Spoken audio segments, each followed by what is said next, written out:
So another Everton game, another Everton defeat from a winning position, and I'm feeling like a broken record, to be honest with you.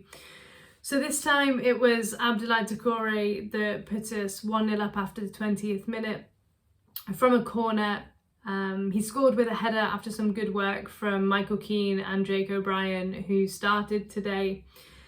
But 12 minutes later, Harwood Bellis manages to equalise for Southampton, and he scores a header from a free kick from a set-piece situation where, frankly, Everton's defending was a joke.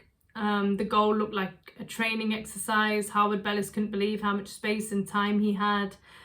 And McNeil was marking him, which was interesting when you think that that's a centre-back from the other team, one of the better goal threats from set-piece situations. So anyway, it was 1-1. And just in terms of the first half, it reminded me of a training game. Frankly, there was such a slow tempo, and it was obvious that these were two very poor teams that have had poor starts to the season. And I understand that it's a quick turnaround from the Villa game, but still very poor. You know, we did have Roman Dixon starting, and Armstrong starting, and Beto starting, and this was a changed team, but still, a poor first half. Start of the second half, Southampton make a change. They bring on Fernandez in midfield. It's an attacking substitution from Southampton. And the first 5 or so minutes, all them. But in around the 53rd minute, Lindstrom had a great chance, one-on-one with the goalkeeper after a good flick from Beto to put him through.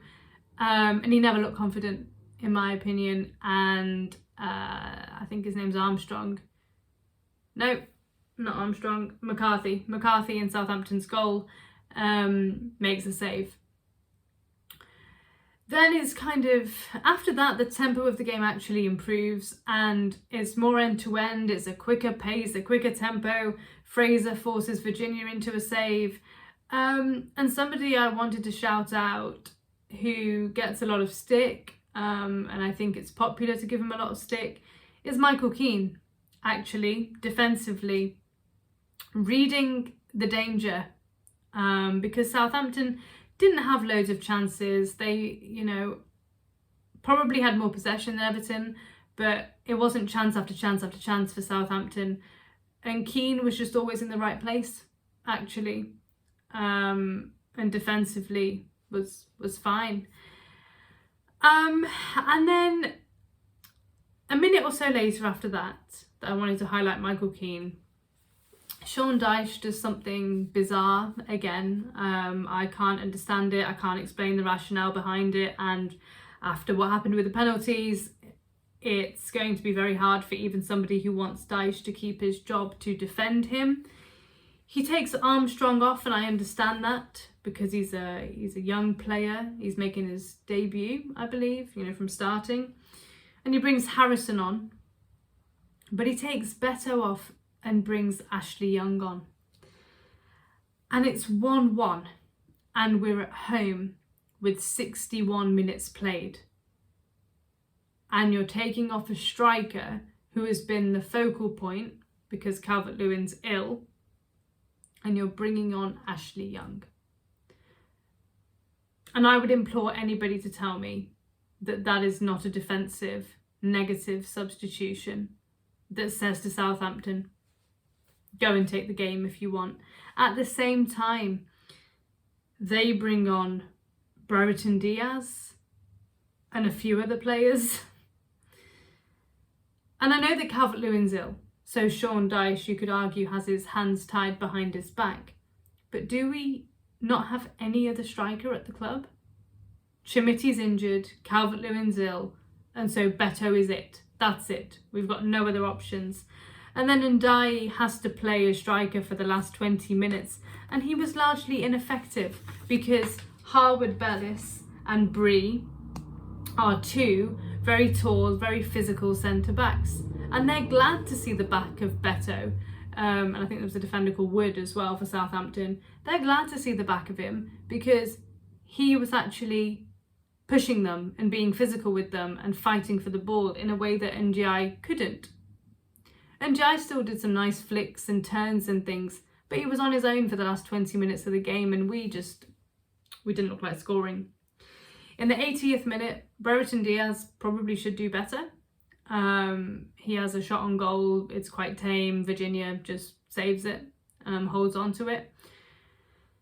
The two kind of positives from the game, and Jai and Lindstrom. You know, I'm really trying here. Then in the 88th minute, Dibbling for Southampton, he beats a few players. Nice play individually, and has a half chance. He's leaning back when he strikes it, goes over, could have been 2-1, but the game eventually ends at 1-1, and then it is penalties. And obviously it's lottery, it's who's lucky on the day, etc. And actually the first 11 all score. So Fernandez, Keane, Stewart, McNeil, Brereton Diaz and Jai, Harwood Bellis, Lindstrom, Aribo, Harrison, Bree. And as soon as Ashley Young started walking up, I just thought, you're going to miss. And that's not because of any personal agenda against Ashley Young or anything else, but I thought this substitution is going to bite Sean Dyche. I'm not going to finish that phrase. It's going to hurt him. There you go. That's what I'll say.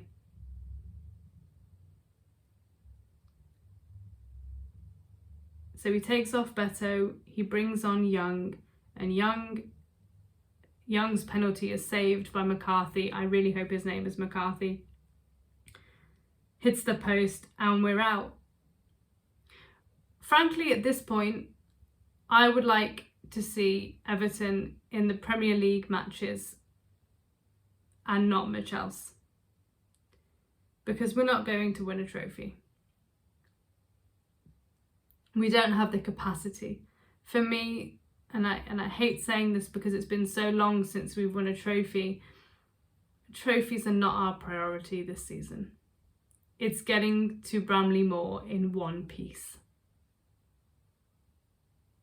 And I would really like as well Everton to not have the ability to drain us on a weekday as well as a Sunday, a Saturday, a Friday and a Monday. I think I'll leave it there. Thank you for watching. Leave your thoughts below if you'd like to. Bye.